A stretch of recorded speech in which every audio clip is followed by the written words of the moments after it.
dubbadha nattaasee jennaan waaqayyoodha nattaasee jennaan waaqayyoodha nattaasee dabalan darbii ganama kana sagalee keetiin natti dubbadhu haala kootti rakkina kootti jireenya kootti wanta na gaddisiisu irratti waan an si barbaadu irratti amma dubbadhu si bira ajaja ba'u jenna waaqayyoodha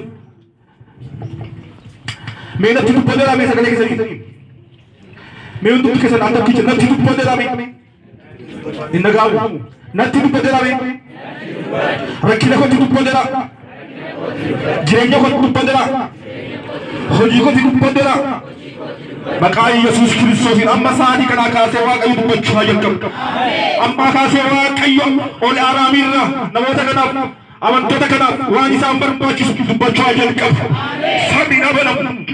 samii banamu wanti samii qabuuf barbaadu maqaa Yesuus Kiristoosiin haa hidhamu maqaa Yesuus Kiristoosiin haa hidhamu nanniidha maqaa Yesuus Kiristoosiin kan hidhameetu ati duwwaan ulfaatu ati duwwaan dubbatu maqaa Yesuus Kiristoosiin ta'a wanta mata duree kumaatan sagalee waaqayyoodhaa fi abboomamu wanta jedhuudha hojii ergamootaa boqonnaa 27 guutummaa isaa waliin ilaalan maqaan waaqayyoo haa eebbifamu isaan garuu abboomamuu keessa eebba jiru waliin ilaalla sadaaqamoo yookiin keessa deebii 23 ilaalame 28 dura abboomamuu keessa eebba argamu maqaan waaqayyoo haa eebbifamu sagalee waaqayyo gooftaa keetii gaarii gootee yoo dhageesse abboomamuu isaas ani har'a si abboomus gaarii gootee yoo eegde waaqayyo gooftaan keessa saba warra kana hundumaa gararraa si oolche maqaan waaqayyo haa eebbifamu wanti waaqayyo sitti dubbate waaqayyo kallattii adda addaatiin sitti dubbachuu danda'a waaqayyo sagalee isaatiin wangeelaa ganama kana sitti dubbachuu danda'a mana kee keessatti waaqayyo macaafa kana keessaa sitti dubbachuu danda'a waaqayyo kanatti namatti dubbatu kallattii baay'eedhaan waaqayyo namatti dubbatu isin kan eegdan asirratti namni dhaabbatee maqaa kee waamee akkas gaafa siin jedhu miti waaqayyo kan dubbatu jettee yaaddu yeroo mati waddaa seertu waaqayyo faarfannaan sitti dubbatu waaqayyo gaafa sagantaan gaggeessamu nama gaggeessuu keessaan waaqayyo namatti dubbate jettee amantee wajjin deemuu qabda maqaan waaqayyo haa eebbifamu akka kanas immoo lallabaan waaqayyo namatti dubbata kan jedhuu barbaade sagalee kanaa fi abboomamuu akka nurra jiru dubbatu abboomamuu keessa milkaa'ina hin argamu maqaan waaqayyo haa eebbifamu abboomamuu keessa maaltu argama namni waaqayyoof abboomamu milkaa'ina hin argata maqaan haa eebbifamu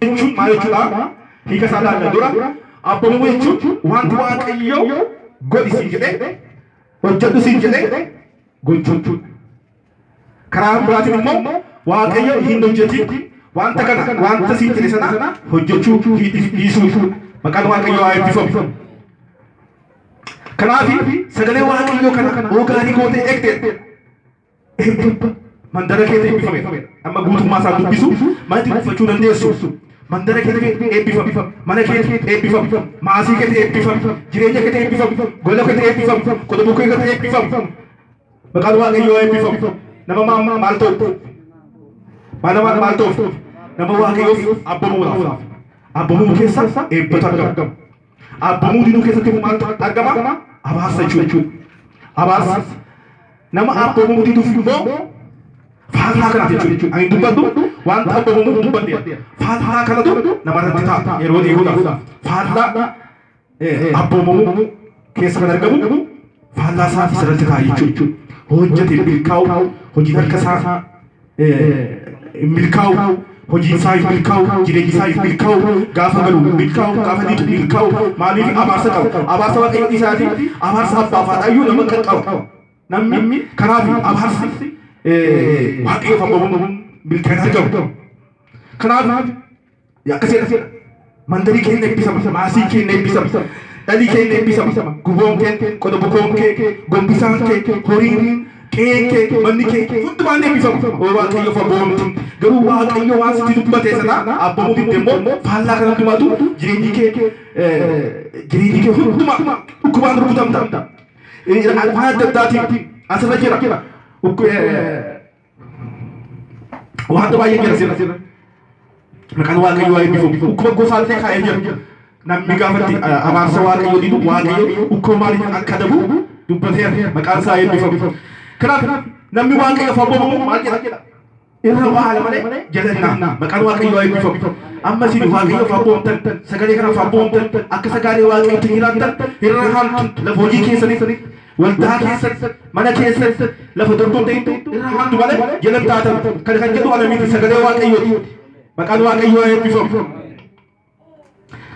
sababa baay'eedhaaf hilli keessatu malee hilli keessa ta'u hilli keessa sabaa fi hilli keessa ofii garuu hilli keeffatu maqaan waaqayyo waa'ee bifa nama akkamitti nama eebba waaqayyo keessa jiru jedha oodiin si irra ka'e jedha karaa torba dhufaa garuu karaa torba si baqata maqaan waaqayyo waa'ee bifa waan tokko hunduu nama akkamitti ta'a nama sagalee waaqayyoo fi abboomame akka sagalee waaqayyootti nama jiraatu macaafi qulqulluu tokkotti maal jedha nama dhageessan duwwaa hin ta'inaa nama sagalee waaqayyoo dhageessan garuu nama raawwattanii taa'e maqaan waaqayyo waa'ee bifa kanaaf barumsa hin barannaa macaafi qulqulluu nutti hima afur qulqulluu keessa keenyatti nutti hima akka waan gaarii hojjennuuf waan hamaa gaafa hojjennu afur qulqulluu taasisa nutti hima afura sanaa fi afura waaqa sanaa abboomamne wanta gaarii hojjechuun nurra jira sagalee waaqayyootti nama dhaga'u waan hojiirra nama oolchu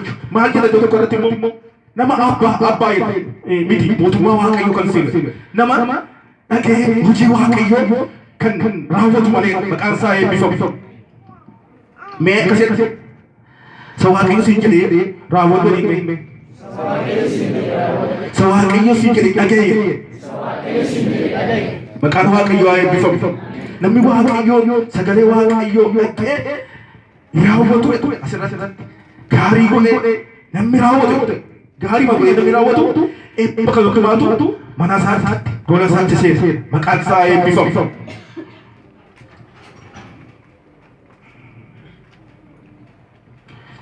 Egaa eebba keessa wanta jiru gidduu gara hojii ergamootaa boqonnaa 27 keessatti waliin jira ilaalla maqaan waaqayyoo haa eebbifamu. Achittis maal laalla seetan hojii ergamootaa boqonnaa 27 keessatti gargaarsa waaqayyoo fi waaqayyoon utuu hin dhageen waan isaa irratti ga'ee fi achi keessatti immoo gargaarsa waaqayyoo ilaalla.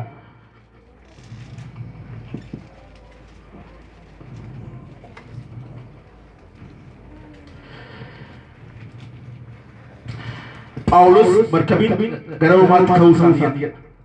Paulus fa'aa seenaa isaa tanaachuu barbaanne boqonnaa 21 kaasee gabaabsee isinitti hima. Boqonnaa 21 irratti Paulus gara Efesoonii amantoota waldaa kiristaanaa fi jaarsolii waldaa nagaa dhaame gara Yerusaalem ka'uuf ka'e. Achirratti yeroo kadhannaa irratti tu kadhachaa jiranii namni raajii tokko hiikee kadhate jechuudha. Raajii Agaboos kan jedhamu tokko bara sanas raajii ture. Raajii Agaboos jedhamu tokko kee kadhateetu maal jedhee Phaawulos irratti mul'ata arge. Namni kani gara Yerusaalemitti yeroo dhaqu hafuura isaatiin hidhamee argaa jedhee qabattoo yookiin immoo sanbata kana fuudhee harkaaf miila isaa hidhee milikitaanis sagalee itti maqaan waaqayyoo haa eebbifamu. Milikitaan akka isaa akka hidhamee argaa hafuura jennaan namooti hundumtu immoo warri isa jaallatan akka inni hin deemnee fi hin kadhatan. Phaawulos akka hin deemne gara Yerusaalem akka hin deemne hin kadhatanii inni garuu gooftaa Yesuus Kiristoosiif jedhee du'uu miti hidhamuu miti amma du'aattiyyuu du'atti hin deebi'e. Egaa achi deebiinsaa namni raajii kun hin deemin hin jenne garuu mul'ataan waan isa dhaga'uutti dubbateera. Maqaan waaqayyoo haa eebbifamu. Warri isa jaallatan hundumtuu isa gaafatanii himmaadhaan boo'e macaafi qulqulluu boqonnaa 21 kaasee gaafa daafatan himmaadhaan boo'e. Himmaadhaan boo'e. Inni garuu akkumatti dubbate sana booda inni isa jaalalli gooftaan haa ta'u jennee dhiifneera. Jaalalli gooftaa haa raawwatu jennee dhiifne maqaan waaqayyoo haa eebbifamu. Yaada waaqayyoo taanaan jireenya kee keessatti dhiphina adda addaa keessa jiraannaan haala gaddisa keessa jiraannaan bakka maal goona jaalala waaqayyoo haa ta'u waa'ee keetii fi jaalala waaqayyoo haa ta'u gaaris taanaan hamaas waaqayyo bira haa ta'u malee kanaaf jaalala waaqayyoo hin dhiisne egaa didee waaqayyotu dubbatu sagalee waaqayyootu didee gara Yerusaalem deemu maqaan waaqayyoo eebbifamu gara Yerusaalem gaafa deemu inni waaqayyo jedhe sun ta'uu jalqabe inni waaqayyo duraan mul'ataan waa'ee keef dubbatame sun waa'ee keetiif waaqayyo waan baay'ee dubbachuu danda'a waa'ee jireenya keetii waa'ee barumsa keetii waa'ee tajaajila keetii inni waaqayyo dubbate sun hin ta'a maqaa Yesuus Kiristoosiin inni waaqayyo waa'ee kee dubbate hin ta'a jedhame akkuma kana inni waaqayyo dubbate sun irratti goofte achi ta'ee wangeela gaafa masakkaru wangeela gaafa dubbatu yeroo dhugaa ba'u fariisota saaduqoota yihudoota irratti ka'an kissii kaasuuf ka'an maal jedhani seera Musee kissii sadii irratti kaasan qabxii sadiitiin isa kaasasuufi gara Agriiphaa mootii jedhamutti qabxii sadii kaasanii kissii jalqaban maal jedhan seera Musee diigeera seera Musee sirrii miti fayyinni maal jedhama seeraan jedha Musee inni immoo achi dhaqee fayyinni araara waaqayyootiin malee hojii keenyaan miti jedhee barsiisa wangeela gaafa barsiisu inni kana jenne garuu isaan walitti qabanii seera Musee diigeera jedhanii barsiise jedhanii qabxii tokkotti kaasan lammaffaa immoo azaabota yookiin immoo warra namanne gara mana qulqullummaa akka seenanu hayyameera jedhan bara sana keessatti mana qulqullummaa keessa kan seenu Yihudoota duwwaa warra waaqayyoon beekan isaan duwwaa waan ta'eef warra kan biraatiif heeyyama qabu warri kan biraa akka seenaniif heeyyama qabu seera kana cabsee gara mana qulqullummaa seensisee jechuudha nus akkuma kana karaa gooftaa Yesuus Kiristoosiin fayyinu durri fayyinni karaa Yihudaa ta'e fayyinni isaaniif kenname ture garuu Yesuus Kiristoos saba hundumaa akka fayyadu godhu maqaan waaqayyoo haa eebbifamu galanni waaqayyo fayyadu ta'u sadaffaa immoo jeequmsa uume qabxii sadii kanarratti kissii kaasanii gara mootii Agriiphaatti isa dhiyeessan gara Agriiphaatti isa dhiyeessan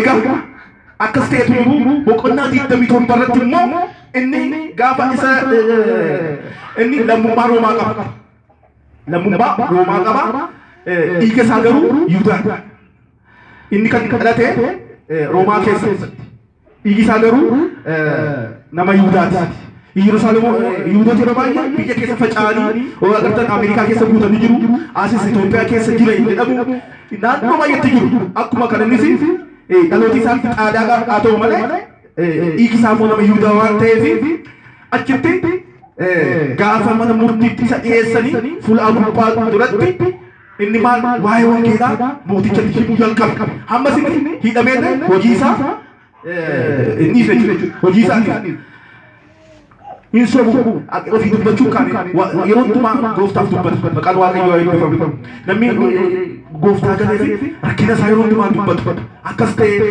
akkas jedhu waa'ee isaa hir'ina isaa yaadu yeroo hundumaa waa'ee gooftaa dubbatu waa'ee gooftaa baqachiisee mootiin hin sodaanne iddoo seeraa dhaabbatee gooftaan Yesuus Kiristoos fayyise maqaan isaa eebbifamu achi gaafa dhaabbatu isin nama Roomaatti amma lammummaa Roomaatti fayyadamuu barbaadu ani nama Roomaatti afaan Roomaas hin dubbatee an lammummaa Roomaa qaba mattaawoqiyaa isaatti agarsiise jennaan isaan ergi nama Roomaa ta'e namni kun gara Ixaaliyaa dhaqee gara Roomaa dhaqee achitti isaaf achi duratti qeesaan duratti isaaf dhiyaachuu qaba iyyata isaatu jedhanii gara keessaa ka'uuf murteeffame maqaan waaqayyoo haa eebbifamu markabichi dhaqa 21 gaafa laata amma kan hundumaa seenaa akka hundu galuuf markabichi Ixaaliyaadhaa dhaquuf keenyaaf murtootee eenyu warra itti murtaa'e nama 200 wayi warri kuni warri yennoo godhanii gara Ixaaliyaa dhaqan isa wajjin immoo Luqaas ture Luqaasatu kana barreesse hojii hojjemotaa kan hunduma isaa waan seenaa qabu mul'ataan barreeffame tun ta'in hojii ergamootaa kun Luqaas isaanii wajjin gaafa ture wanta kana waan bara sana keessa raawwachaa ture Luqaas barreessa jechuudha. Inni hidhamaa miti. Hidhamaa tun ta'in Luqaas wajjin Phaawulos wajjin gara Ixaaliyaa deemuu ka'e maqaan Waaqayyoo eebbifamu. Ergi murtoo ka'e akka sadee Phaawulos akka sadee jara kana yeroo kan markaba itti fufee adeemuu keenya kun rakkinatti nu galcha.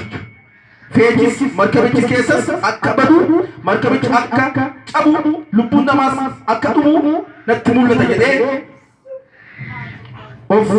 ofii jedhee Phaawulos akka mul'ata arge yeroo deemuuf ka'an namoota akka dhuman markabi kun akka caccabu jedhee Waaqayyoo biraan mul'ata argeera. Yeroo kana dabarsannee yeroo kan biraa deemna jennaan dhaga'uu didan. Hangafichi dhibbaa garuu Phaawulos dubbate irraa dubbii isa markabichaa oofuu fi abbaa markabichaa isa dubbatan fudhate. Abbaa markabichaa isa dubbatan fudhate. Abbaa markabichaa inni sun immoo markabicha isa oofuu yaada isaa fudhata. Maaliif akka yaada keenyatti inni oofuu beeka waan beekaa ta'eef isarraa kan isaa fudhate. Inni garuu mul'ataan kan arge maqaan Waaqayyoo eebbifamu. Gaafa sin Waaqayyoo sitti dubbatu deebii akka siniif jedhu yookiin immoo itti fufi gaafa sin jedhu Waaqni irra jira maqaan Waaqayyoo eebbifamu. Asirratti kanaafi barumsa keenyaaf haa ta'u barreeffame asirratti kan seenaa dubbachaa jiru maqaan Waaqayyoo eebbifamu. Didanii deeman baay'ee tutturiin garuu akkuma sina dubbanne Waaqayyo dhaga'uu didee hin deemin achitti mul'ata argiif milli kee hin hidhamna jedhamu. Ammas dabalee asittis immoo karaa Phaawulosiitiin mul'ati dhufe akka gara Xaaliyaan dhaqneetti maqaan Waaqayyoo eebbifamu. Hin dhaqne tun ta'etti yeroo isaanii qilleensa dabarsanii akka deemanuu ture. Garuu isaan ariifatanii ka'anii deeman. Gaafa laalanu qilleensa gaariidhaan akka gaariitti waa'ee dubbii gaarii. Waaqayyo garuu gaafa dubbatu wanta haala kanaan saayinsii fi teekinooloojii ilaalee miti. Waaqayyo saayinsii ilaalee yookaan irra roobachuu danda'a. Waaqayyo garuu irra roobachuu danda'a. Waaqayyo saayinsii fi teekinooloojii ilaalee miti. Kan sagalee Waaqayyoof abboomamu. Namni Waaqayyo gowwaa ta'uu qaba. Sagalee Waaqayyoof abboomamu amantiidhaan fudhachuu qaba. Akka Abrahaam bayi gaafa jedhee Abrahaam biyya jiru keessaa ba'u. Abboomamu amantiidhaan abboomamee beeku maqaan Waaqayyoo eebbifamu. Galanni Waaqayyoof haa ta'u. Akkuma kana haalli ilaalamu gaarii waan ta'eef kaa'an haalli isaa amma Waaqayyo sitti dubbatu haala gaariidhaati. Haalaan gaggeeffamu Waaqayyo. Waaqayyo jireenya keetti dubbannaa inni dubbate hin ta'a. Waaqayyo duris waan onaa waan duwwaatti dubbata. Lafa duwwaa ergee ati qabeenya argattee sitti dubbate qarshii kee illee ati waan tokko argachuu dandeessa. Amma ati gaafa duwwaa qarshii qabaate. Gaafa sitti dubbatu Waaqayyoon amanuu qabda. Kan akka godhu Waaqayyoo gargaaru. Qilleensichi markabicha rukute. Markabichis qilleensichaan qabuu waan hin dandeenyeef itti gofadhiisanii oofaman.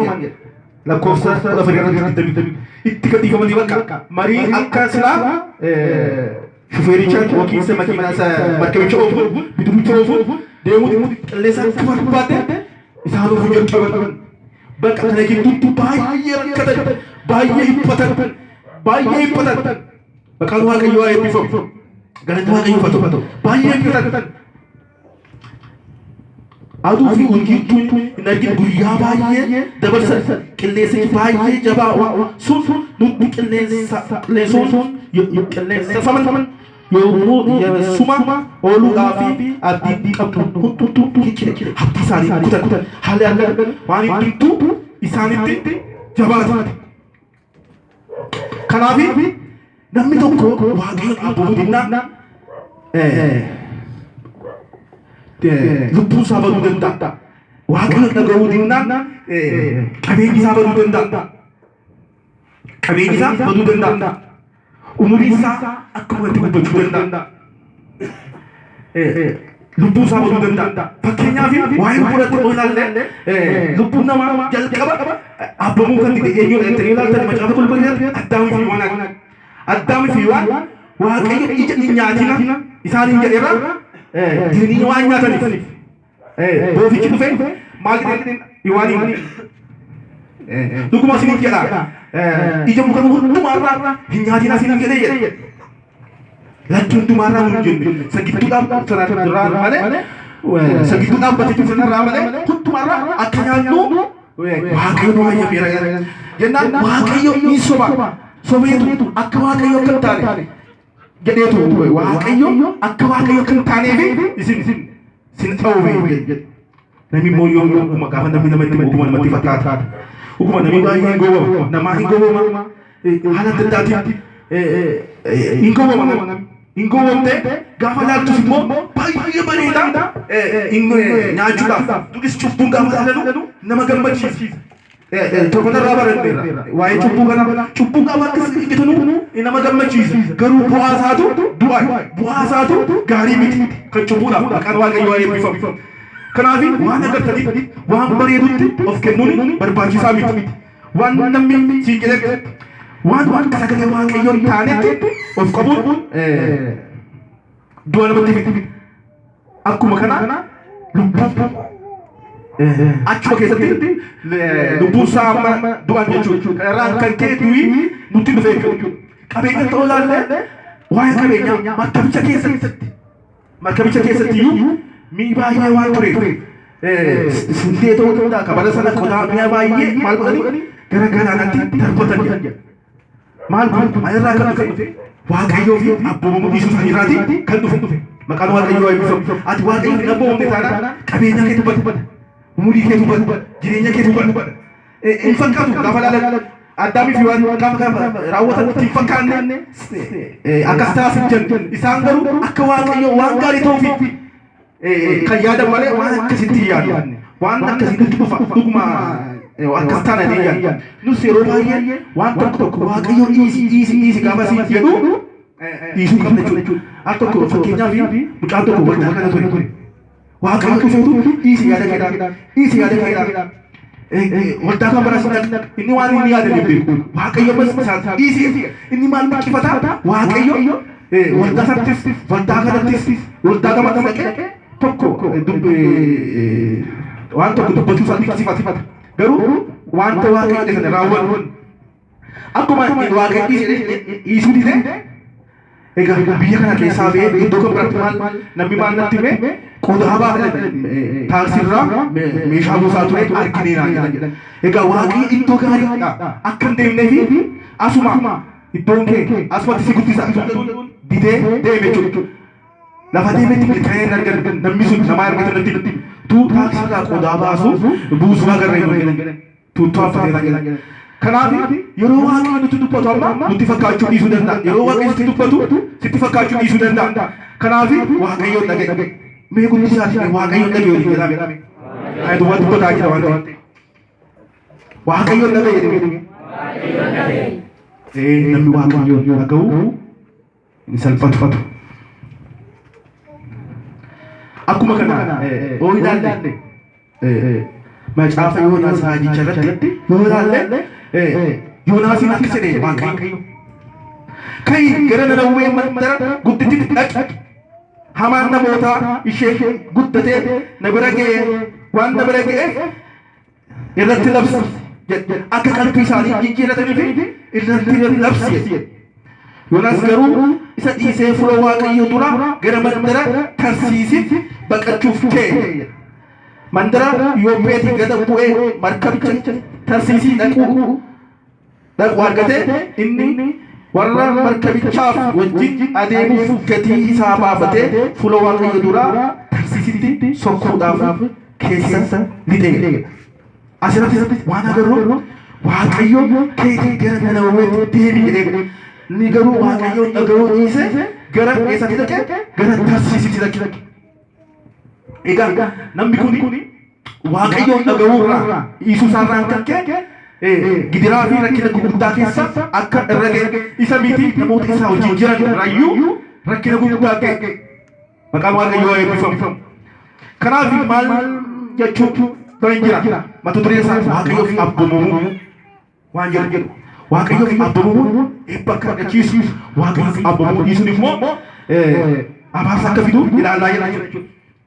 Yommus qilleensa jabaa ilaalcha kaase Waaqayyoon deemnaan Waaqayyo inni tikeetii mootii qarshii kaffalee gara makkabcheetti sanatti maal kaase qilleensa jabaa kaase bubbee jabaatti kaase bakka namooti baay'ee cannaqaman karaa irratti ga'anii inni irra faa kan hundumaan darbu hin cannaqaman baay'ee cannaqaman mee qilleensi markabicha ammas akka fedha isaan fuudhee deemu jalqabe inni batan hundumti isaanii waaqa isaanii kadhachuu jalqaban achuma gaafa jedhamu inni tokko gaafa ilaalu Yoonaas ciise akka inni waaqa kee kadhatu baay'ees ta'ee gaafa rakkina Waaqayyoo kadhachuu gaarii maqaan Waaqayyoo eebbifamu. Kai waaqa kee kadhatu koo ibbina guddaa gidiraa guddaa keessa jirra jedheetti gaafa koo baay'inaanii bakka innis Waaqayyoo kadhachuu jalqabe. Sababii maaliif kun kan duratti ta'e sababii maaliif ol gaafatan mee sababii bakka carraa fudhatu dhufan muka kaasanii carraa baasna carraa abbaa taabite al tokko abbaa mul'ataa jirraanii jiraachuu baannaan carraa baasu uguma al tokko isa sin godha waaqayyo naa ibse Ona ibsu di maaliif godhan tokko carraa baasa carraa baasee deebi'uu barbaadnaan isu barbaadnaan waan akkasii godhan carrichi immoo akka carraa isuma irra bu'e akka yaada waaqayyo ta'uu danda'a akka carraa fakkaachuu danda'a isa carrichi irra bu'e achi booddee isa gaafachuu jalqaban ati maayinni ati eenyu ati eessaa dhufte maayinni ati jedhanii jennaa gaafannaan ani Ibraawii ani Ibraawii Waaqayyo samii kanaaf lafa uume kan tajaajilu Ibraawii Waaqayyo kan waaqessu Ibraawii kan inni dhufees maal natti dhaqee maal natti gaafannaan lakki Waaqayyo gara Nanawwee dhaqe gaafannaan jennaan ani didee gara Tarsiisii dhaqe kanarraan kan kee anarraan cubbuu korraan kan kee isin hundumti keessa rakkina keessa buufamta jedha. Egaa jalqaba isaan keessatti waan markabicha keessas qodaanutu mi'a hundumtuu garagaraatti darbatamiiru. Kun maalirraa dhufe Waaqayyo dhaga'uu irraa kan ka'e badiisa qabeenyaa keenya irratti ga'uu danda'a. Sana booda kan isa gaafatan waan hunduma carraa hundumaa gaafachuu ofii isaaniitiin beekumsa isaaniitiin markabicha sana to'achuu yaalanii akkaataa hundumaatiin to'achuu yaalanii gaafa waan hundumaa qabanii gara Waaqayyootti iyyan. Sana booda immoo sababii gaafa qoratu sababii Yoonaas ta'uu isaanii baran Yoonaas immoo maayinni eessaa dhufte jedhanii gaafatan inni seenaa hundumaa itti hime. Maal godhu maal si godhu jedhan baay'ee kan nama gammachiisu. Maal si godhu jedhanii Waaqayyoon yoo sodaatan Waaqayyoon sodaatan maal godhu amma sababii kati kan taanedha inni maal kaaf biyya koo qabaati galaana kana keessatti na darbadhaa galaana kana keessatti na darbadhaa. Isaan immoo sodaatan kadhatanii maal jedhanii Waaqayyoon cubbuun nama kanaa akka duratti hin taane Waaqayyoon kadhatanii nama kana gara galaanatti darbatan. Gaafa karaa galaanatti darbatanii galaanichi qilleensichi sattadhe maqaan Waaqayyoo eebbifamu. Kanaaf Waaqayyoo abboomuu dhiisuun gatii nama baasisa. Waaqayyoon abboomuu dhiisuun gatii nama baasisa. Amma seenaa kana dubbachuu tuttuqee bira darba. Maaliif seenaa Yoonaas hin dangabne jalqaba ammatumaa seenaa baay'ee qaba. Waaqayyoon tokkummaan namni kan biraa immoo Saa'ol ilaallee Waaqayyo nama lafa tuffate. Maaliif Waaqayyoon dhaga'uu Saamu'eel tokkoffaa boqonnaa 15 irratti karaa isaatiin dhaqiitii Saa'ol nama jedhamu kana naaf dibi mootii akka ta'uuf naaf dibedee Waaqayyo Saamu'eelin gara Saa'olitti ergate.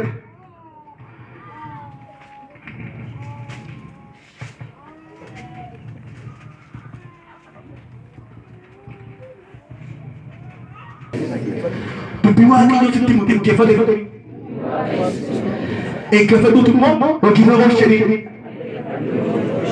Egaa akka kana Saamu'eelitti dubbate dhaggeeffatanitti dubbate hojii nama oolchanitti dubbate inni garuu inni Waaqayyotti dubbate hojii nama oolchine akkam godhe sabi Israa'el Gibxiidhaa yommuu ba'anitti Amaaleqoonni isaan mormuudhaaf karaatti wanta isaan hojjetaniif isaan nan adabe.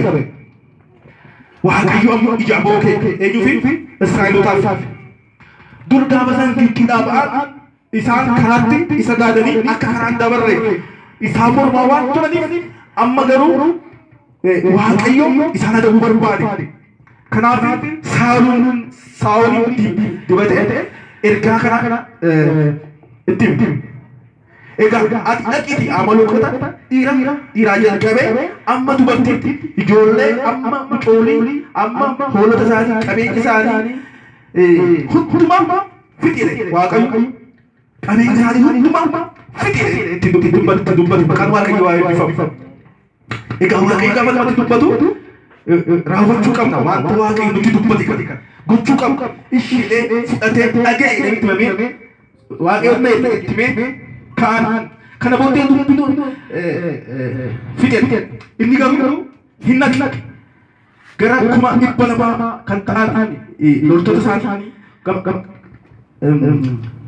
yommuu Saa'ol isaan keessaa lafoo 60,200 warra Yihuudootaa keessaa immoo mootota 10,000 lakkaa'ee loltoota kana hundumaa fuudhee gara Amaaleqootaan dhaqe fixuudhaaf dhaqe jechuudha.